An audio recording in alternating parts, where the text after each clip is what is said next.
It's one small step for man, one giant leap for mankind.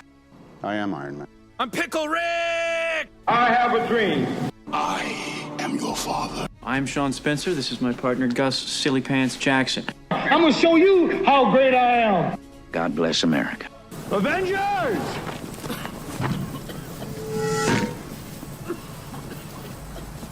Assemble. That's life. That's life. That's what all the people say. You're riding high in April, shot down in May. But I know I'm gonna change that tune. When I'm back on top in June. I said that's life. Welcome back to life, you beautiful humans. And so I'm recovering from being sick. Shocker. Jacob's always sick. I always got something. It's so obnoxious. I had COVID twice. I always have some sort of ear infection or nasal infection. But you know, I feel good today. I feel strong. Voice is strong. Energy is high. I've got a fun episode for you today. We're talking some professional wrestling. We're going to talk a little bit about the past, the present, and then my experience this past weekend, where I went to my first ever professional wrestling event, SummerSlam at Nissan Stadium. So we'll talk about all that in just a minute. But before we can get into the good stuff, we got to get into the even better stuff. At That's Life with Jacob on social media. At That's Life with Jacob on social media. Instagram, TikTok, YouTube.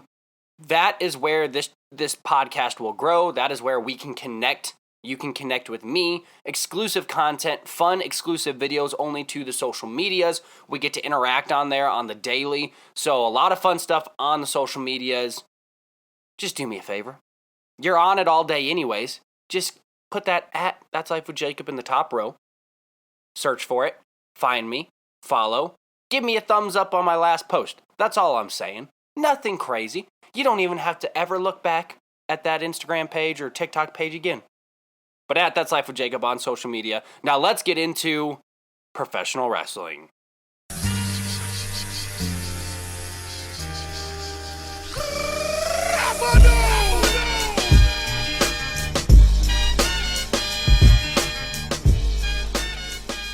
So growing up, my brother, myself, and our best friend, who's basically our second brother, Seth, would watch Monday Night Raw, the WWE's Monday Night Raw.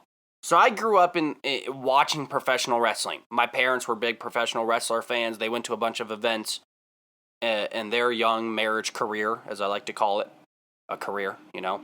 And and so I grew up being very familiar with pro wrestling. I grew up every Monday night, we would order a bunch of pizza or junk food. We would make pizza rolls or bagel bites. We'd get a glass-bottled IBC root beer. If you know, you know. And we would sit down and we would watch John Cena. We would watch CM Punk. We would watch Randy the Viper Orton. We would watch all these guys wrestle. And my love for it had a special place just for the simple fact that this was a moment that I got to share with my brothers. But I never really grew past that to watch it the more I got older. So when I hit about 9th grade, 10th grade, you know, I kind of stopped watching it. And I know many of you out there are like, as you should. And to that I would say, I dare you to go say that to the 48,000 grown-ass men that were in Nissan Stadium this past weekend with real-life replica belts of the championships that, I asked a gentleman beside me, cost well over $700 a piece. So, this was a world that I was very familiar with, but then stepped away from. It's not that I had any disdain for it. I just got to a point where I was like, oh, I'm not interested. Let me go over here to the other side of the toy aisle and just be obsessed with Marvel. And, you know, I really fell into that path. But I say all that to say this, like, I had familiarity with professional wrestling. I grew up watching it. My parents grew up enjoying it and going to a ton of events. And I went to my first ever WWE event this past weekend at Nissan Stadium at SummerSlam, and we'll talk about that at the end of the podcast today. But wrestling does have a special place in my heart. It's got some really fond memories. And so when I went this past weekend, it kind of brought all that up. And I knew immediately, I had a different episode plan, but I knew immediately, I was like, man, this is something that was a big part of my life for a long time. It has some really fond memories, some really great memories. It was a great night. And I was like, let's just talk about this on the podcast today. And so that's how we fell into the professional wrestling episode.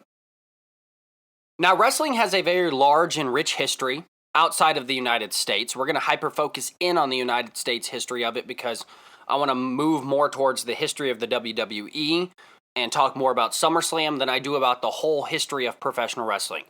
That is something that is a much larger topic for a much longer podcast. And here's one thing I will say before I start talking about wrestling.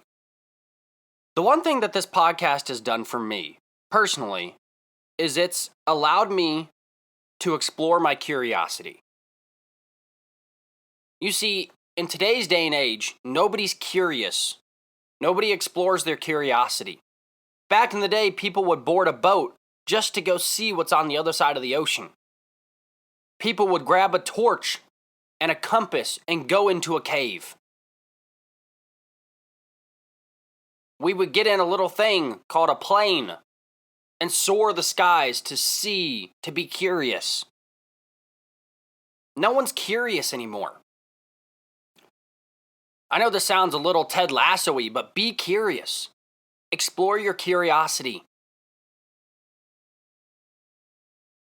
Like I said, I grew up watching wrestling. I didn't know one thing about wrestling besides the show that was being thrown in my face on a Monday night. And because of this podcast, I got to literally read the rich history of wrestling. I got to explore the history of wrestling in the United States. I got to see how things were formed. I got to see how companies grew. It's really beneficial for your life to be curious, to educate yourself on things that don't matter to your day-to-day life. You see, we'll educate ourselves. We'll be curious about the job that we have to be curious and educate ourselves about. We're curious and educated about sports. We're curious and educated about working out. Those are things that are, for the most part, essential to living. Those are things that are average. Everybody, most everybody's going to be curious about what workout's going to make them stronger or healthier. What sports team's going to win, not win? What things do I have to know and not know for work? I encourage you, this week, it's a challenge from me to you. Find an object in your room. Find something that you're passionate about. And go research it. Be curious for once. Explore your inner child and be curious. I'm not joking. I had a jar of lotion beside my bed that I put on my tattoos every night so they can continue to heal. And I just researched the history of lotion for the simple fact that I put lotion on my arm and I became curious about, where did lotion come from? And it has a very interesting, weird history. It's good for the soul to be curious. Human beings were bred and born to explore, to be curious. So indulge yourself, even if it's for 20 minutes. Whether it's the history of spoons, the history of t-shirts. Where do we get the name t-shirts? So all I'm saying is be curious this week. Find something in the room. Find something that you're passionate about and just research it. Be curious. I promise you, you will not be disappointed. All right, so wrestling was started in the late 1800s post the Civil War. The reason it was started in the United States was America was just coming out of a very dark time and they needed some form of entertainment. So carnivals and fairs and strongman competitions, all this kind of stuff started becoming really, really popular after the Civil War because, spoiler alert, a bunch of people were dying and slavery was really bad. And what America does best is let's divert our attention to other stuff. Let's entertain each other. Let's entertain ourselves because why would we focus on the negative, awful things that just happened and or are going on? And so that's when wrestling was started. This was started by a bunch of young college guys that were literally just wrestling to make a couple quick bucks. They were going to carnivals and fairs. They had a little dirt stage and they would wrestle and people would bet on them. That was it. That's all they were trying to do. Little did they know, though, is that wrestling blew up. Professional wrestling was becoming one of the largest events to go to in the United States, in the entire country. Boxing and baseball were the staples, boxing and baseball have been around for forever. They're a staple. Baseball is literally called America's pastime. Boxing has been around for literal centuries at this point. We can go all the way back to the Bible days. People were boxing. They weren't calling it boxing, but men have always fought. Men have always fought for entertainment. Men have always fought for money. So the sport of boxing technically has been around since the dawn of time. But the sport of boxing, a very, very rich history. It's very sacred. Baseball, very rich history, very sacred. And all of a sudden, these professional wrestlers are starting to take off some eyes on them. Starting to take some of the views and the dollars. And in fact, wrestling instantly shoots all the way up there right next to baseball and boxing. And in fact, wrestling eclipses boxing at one point. And so boxing and baseball are like, yo, this can't happen. We're screwed. Wrestling's taken over. Because wrestling had a sense of, there was showmanship. It wasn't the wrestling that we know today, of course. But it was a sense of showmanship, and it was, Mighty Samson versus Hercules. That excited people back then. And so what baseball and boxing started to do is they started to leak a little secret. Well, some of these events are rigged. Wrestling is fixed. And back then, when it first originally started, it was not started to be a fixed event. Now, there were people who fixed the wrestling events. But these were just, normal wrestling matches that you would see at a college back then, or you would see, being done at the collegiate level. It was just being done at a carnival or a fair. And so baseball and boxing started spreading the word like, yo, these fools are fixing the fights, fixing the events, like, don't waste your money. And then all of a sudden, people hate being swindled because their dollar means more to them than the entertainment they just got. Wrestling tanks. And at one point, wrestling almost goes completely away. People think, oh, it's done. It went from being the highest of the highs, right up there with baseball, eclipsing boxing, to shortly after that, wrestling just starts tanking. People are like, it's done. We're tired of watching fixed things, which, what's funny is those are the same people that would go to a horse race and think that it's completely fair, but, But there was no big wrestlers that were around anymore. Basically, all the guys that people had known, the Hercules, the Samsons, all of these big name guys that were in the wrestling ring, after everything started tanking, they retired, and next thing you know, you basically just have an entire sport that's dead. But if it wasn't for these three guys, Ed Lewis, Billy Sandow, and Toots Mondit. First off, if your name is Toots, you have to just beat the crap out of men 24/7, right? Because you're constantly being made fun of. Like, if my parents named me Toots, I would be in the UFC right now. Because you're constantly having to challenge your manhood. This man's named Toots. All right, well, I'm going to give you this elbow off the top rope. Like, we're in the bar, it's over. We're in the tavern, it's game over. I'm always having to fight people. My name's Toots. But these three guys, they were called the Goldust Trio. They would shape the world of wrestling that we know of today.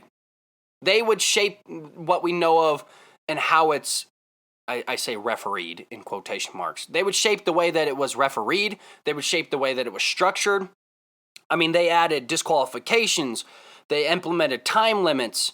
And, they started doing the cheating tactics. Like, if the referee would turn his back, they would fake hit somebody, or if it was a tag team match, they would run up and slap the other guy while the ref wasn't looking. Like, the wrestling that we know of today was formed by the Goldust Trio. These guys literally implemented the rules that are still held to this day. They literally invented tag team matches. They literally invented signature moves. They were called signature holds back then. But, all of you who watch wrestling, you know what I'm talking about. The People's Elbow. Suplex City. Like these world famous wrestler moves, like that's his finishing move. That's his signature move. That's what would end the reign of the other guy. That's what would do the other guy in. They created all of this. But besides just influencing how the sport would inevitably be ran the rest of its life up to this day, besides implementing tag teams and the signature moves and things that are still used in 2022, the biggest thing that they did for the sport is they implemented promoters, promoting, and full-time wrestlers, full-time characters. So back then, before these guys, Billy the Kid would come and fight at this place on a Tuesday, you weren't going to see Billy the Kid on Thursday at this fair. So there wasn't a following with these guys. You were just following the sport. You were following the wrestling itself. You were not following a wrestler. And so the Gold Dust Trio said, that's ridiculous. We need to have full-time wrestlers so that way people could follow their favorite heroes. They could follow their favorite people. You see, people always gravitate towards people. Forget the sport. People are always going to gravitate towards a certain player over the sport.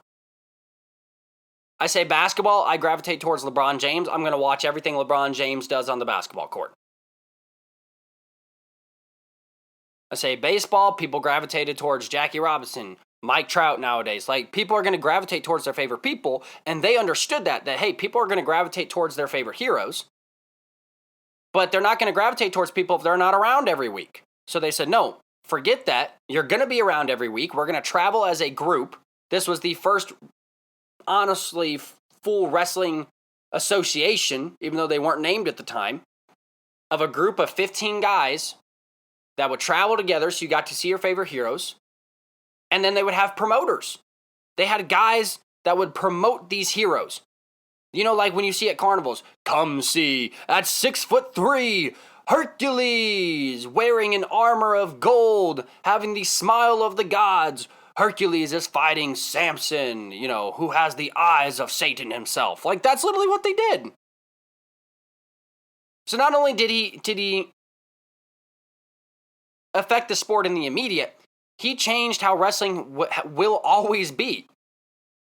Because nowadays, there's the same guy, like, people follow their favorite wrestler. That's why it's so popular. John Cena, The Rock, Hulk Hogan. Let me tell you something, brother. It's a good impression, you know it. Stone Cold Steve Austin, Jake the Snake, like all of these guys, the Bushwhack brothers, like the Dudleys. People followed their favorite wrestlers, and that was all because of the Gold Dust Trio. Because they knew people would follow people. They would follow their favorite heroes. And then they added a sense of showmanship. They got promoters in there to promote these guys and to talk them up and to write articles about them and to stand outside the arena before they fought and say, how incredible and massive and strong these guys were. And then what came along with promotions was costumes. Billy the Kid would always be in red and white and blue for America. Samson would always be in, dark colors because he was the bad guy. Hercules was always in gold and green. Like, these guys started becoming characters. They added that sense of showmanship, which made people more personable to their hero. So when they got to see wrestling, they were seeing a guy consistently. They were seeing a guy who's now becoming a character and was trying to entertain them, not just by wrestling, but by being an entertainer, which is what all athletes are. That's why people gravitate towards people that are entertaining on the football fields. That's why Odell Beckham Jr., for all of his flaws, is entertaining. You never know what he's going to do. He might drop kick a net on the sidelines, or Antonio Brown. Antonio Brown has a massive following. You want to know why? He's insane. Man stripped off his entire uniform and ran out the stadium buck-ass naked, and then's like, yeah, I'm going to come to the next game, right? Like, people follow people. And wrestlers knew that. The Gold Dust Trio was like, yo, we know that people are going to follow their favorite heroes. They're going to be all in. Just as much as they followed Uncle Sam back in the day, they're going to follow their favorite heroes. And that's the smartest thing they could have done. And they implemented costumes and they implemented showmanship. And these guys would now have bouts before the fight. You know, if you watch the WWE now, each person gets a microphone and they're like, you know, they would trash talk. I mean, you know, let me tell you something, brother. I'm going to come down and I'm going to kick you so hard in the throat that your throat falls out of your butt. You know, and then some other guy would be like, no, let me tell you something, brother. You know, and they would go back and forth. And that was started all the way back then. These fighters would go at each other. They would argue. They would trash talk. Don't mind me. I'm going to slam this chunk into the ground. Chump. I don't know, was chump around back then? I don't know. Mr. Sassy Britches over here is going into the dirt, ladies and gentlemen. It's like all that was started by this one group of wrestlers. And out of that was birthed all these different wrestling organizations. You know, everybody could invent the wheel better. Everybody had their own wrestling group. Everybody was always running off with, these are our group of heroes. Well, these are our group of heroes. Well, and for a while, it kind of lived in peace and harmony. Everybody kind of had their own little group. Everybody was kind of doing their own thing.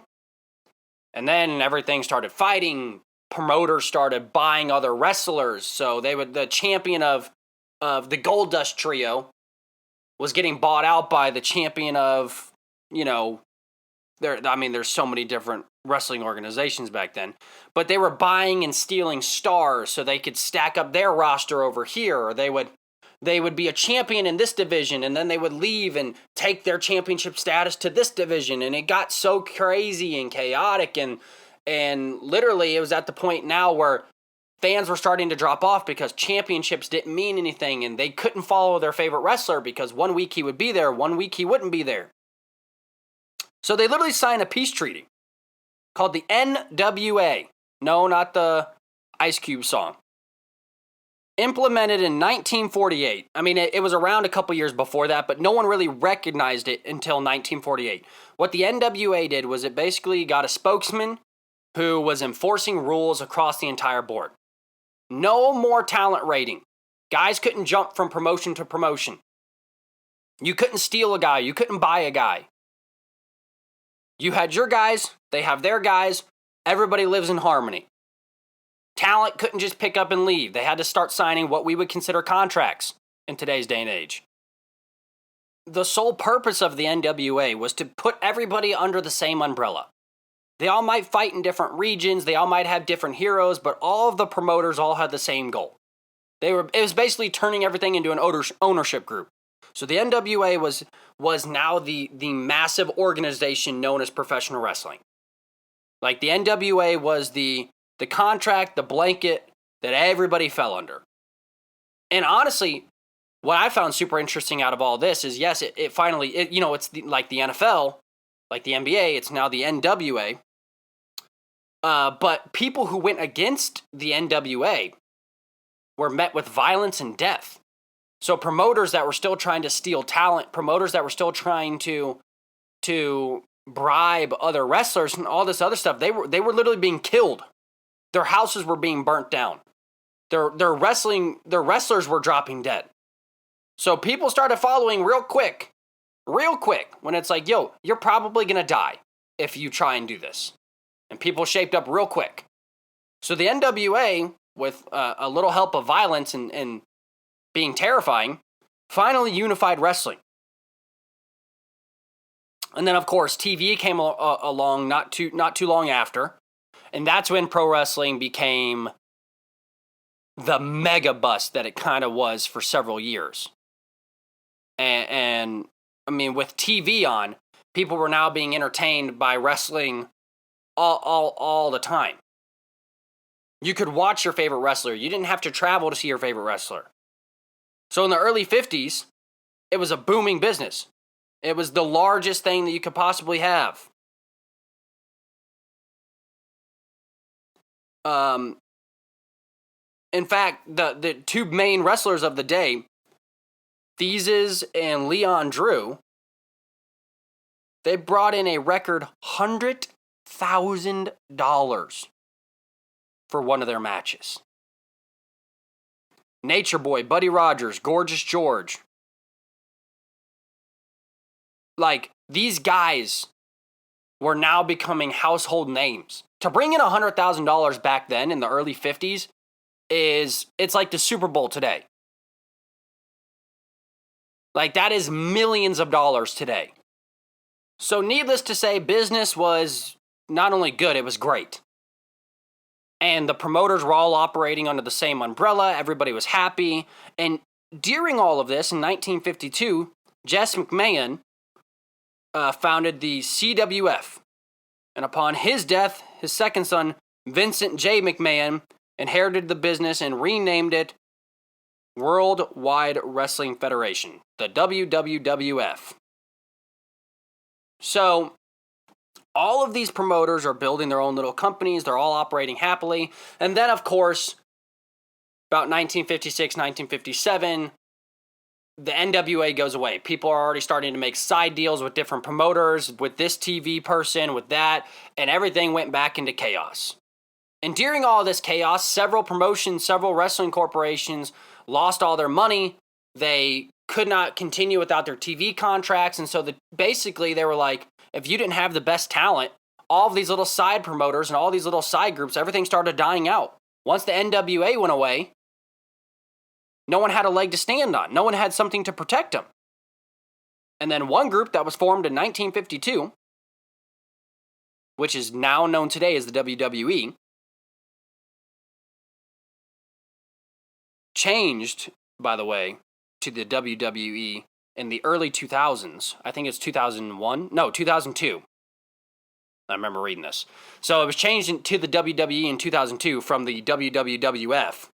Then from the WWF to the WWE because of a lawsuit. The World Wildlife Foundation had, of course, the same WWF, and they were established before the WWF Wrestling Corporation, so they took them to court, won the lawsuit, and in 2002, we changed it to the WWE, which is now what it is known as today. And, yeah, that is the brief history of the past of wrestling and then kind of the WWE. The WWE like I said, has another giant rich history that there's just so much to unpack into all of this. But literally during the booming reign of, and there's actually a really great documentary on the history of the WWE and how it was founded and all that fun stuff. But back in 1952, a promoter by the name of McMahon, founded the WCF, then the WWWF, and then the WWF, and now the WWE, which was changed in 2002. That promoter group, after all this chaos, after all this craziness, they were able to get the talent, they were able to protect their name, and now the WWE is the only professional wrestling group that is honestly respected in the entire world. I mean, the WWE, you have Friday Night SmackDown, you have NXT, you have other stuff like that is very highly respected, but they're all under the umbrella of the WWE. And that's what people don't understand, is the WWE has its hand in every single thing. So the NWA went away, and the WWE took over. So that is the very brief but rich history of wrestling and pro wrestling in the United States, and very, very lightly touched on the history of the WWE. In fact, if you have Peacock, the WWE has a fantastic documentary on the history of it, because it went through its own trials and tribulations to get to where they are today, which is the juggernaut of all professional wrestling. No one goes through professional wrestling without knowing the WWE. And I know there's side groups, like I said, the NXT and Friday Night SmackDown, but all of this stuff is under the umbrella of the WWE. So their reign to power is a fascinating story in and of itself. But I say all that to say this. Now let's get to the fun stuff. I went to my first ever WWE event this past weekend. So I was sitting around with a lady friend. I said, hey, SummerSlam's coming to town. I've always wanted to go to a WWE event, never went. And I kind of stopped watching it after sophomore year of high school. I'd be curious to know what it's about. Like, is it fun? I saw that Logan Paul was fighting, and I hate the Paul brothers, so I was like, that would be a lot of fun. I really like Brock Lesnar. I'm a big UFC guy.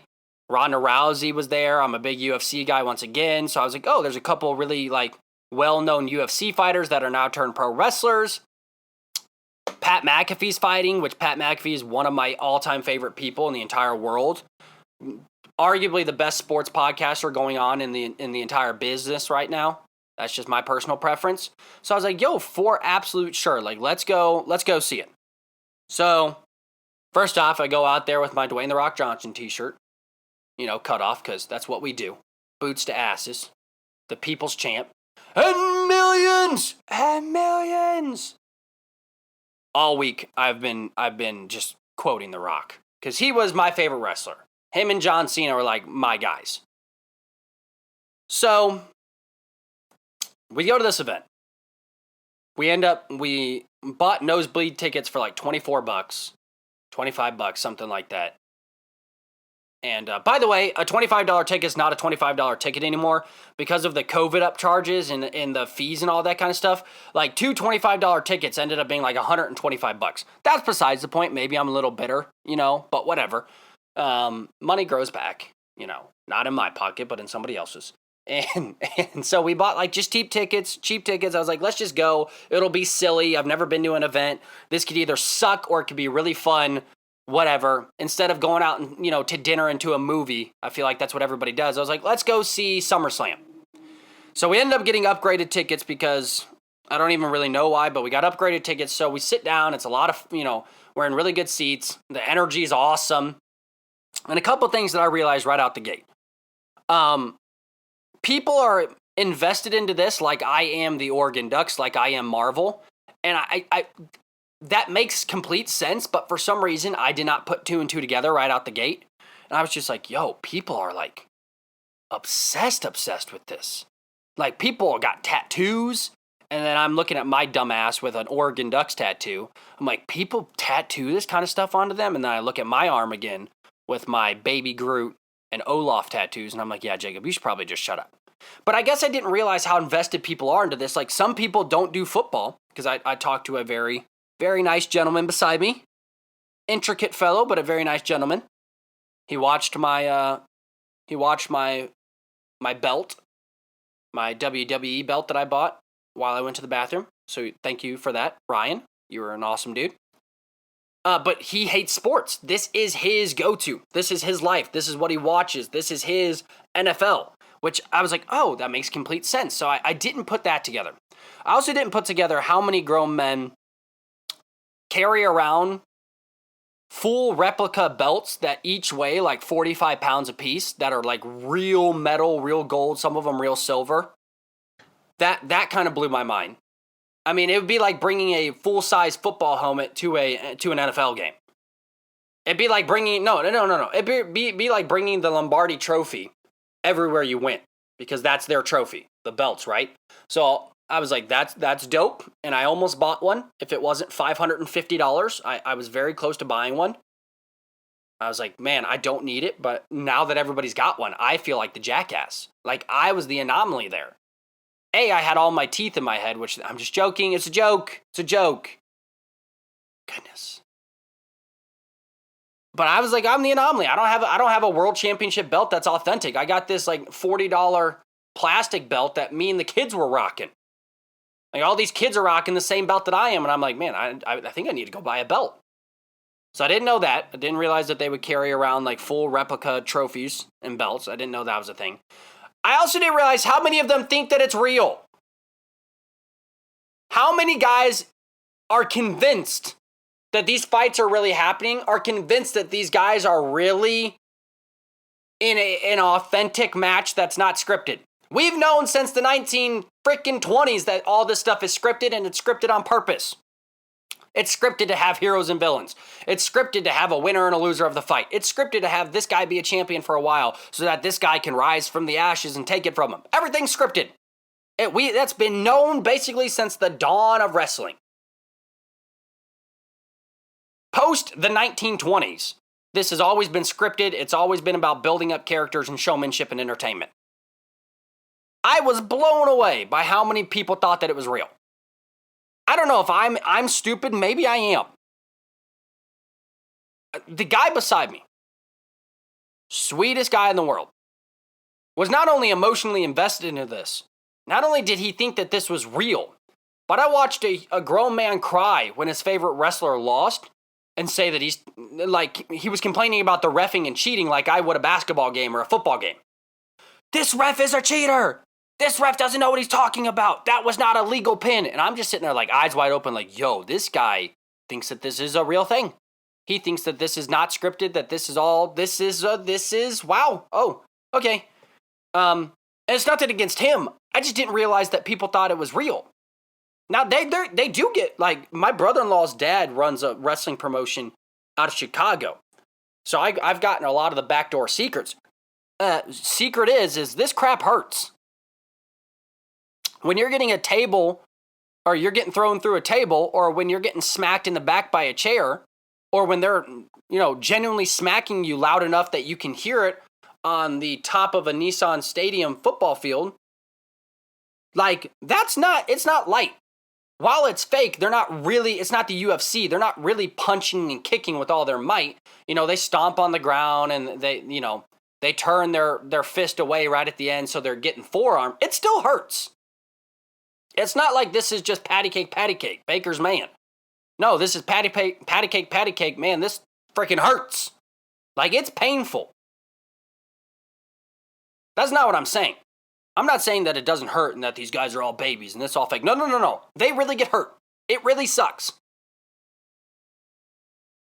But I need you to know, guys, like, this is fake. It's rigged. Right? We all know that, right?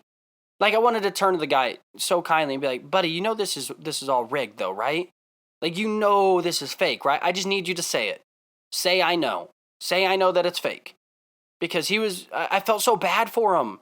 He was crying and throwing stuff when his favorite wrestler lost. And he was complaining. He's like, he was talking about writing the WWE because he's tired of these refs cheating. I was like, oh, buddy. He thinks it's real. I get it. The 9-year-old's thinking it's real. You're 39. So I wasn't prepared for that. That being said, SummerSlam was one of the most fun events I've ever been to. I have been to a ton of events in my life. I've been to a ton of different shows, a ton of different concerts. SummerSlam was one of the most fun things I've ever been to. Pure entertainment, pure hilariousness, pure jump up and cheer and clap and go crazy. The guy beside me might have been crying at the end, but we were laughing all the way through till the end. Right up until that one fake ref did a fake thing that made the fake outcome of the match change. Right up until then, we were in it. I was in it like I would be a football game.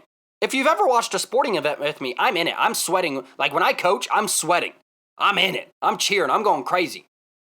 When I go to a football game or a basketball game, let's go! I'm flexing. I'm going insane. Dude, I put on my child's WWE replica belt, and I was going crazy with the crowd. The most fun I've had in a very long time. Pure entertainment. The crowd was absolutely sensational. One of the most fun crowds to ever be around.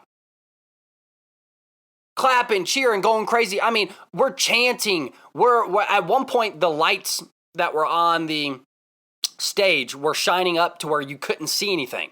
And the whole crowd started chanting, "Turn the lights off. Turn the lights off." I mean, you'll never get anything like that at another sporting event. Like, there was a tag team match that was between the Uso brothers and these guys called Street Profits. And literally sections of the entire stadium were going, Uso. And then the other section would go, Street Profit. And they were going back and forth. Fans were arguing with each other, but at the same time, it was playful and fun. It was electrifying. I mean, towards the end of it, spoiler alert, Brock Lesnar drives in on a tractor, because he's a big-ass country boy now. It's part of his character. And he takes the tractor, puts it under the stage, and he tilts the stage up almost completely vertically, dumping the other wrestler off of the stage. He puts the other wrestler in the bucket of the tractor, dumps him over on the stage.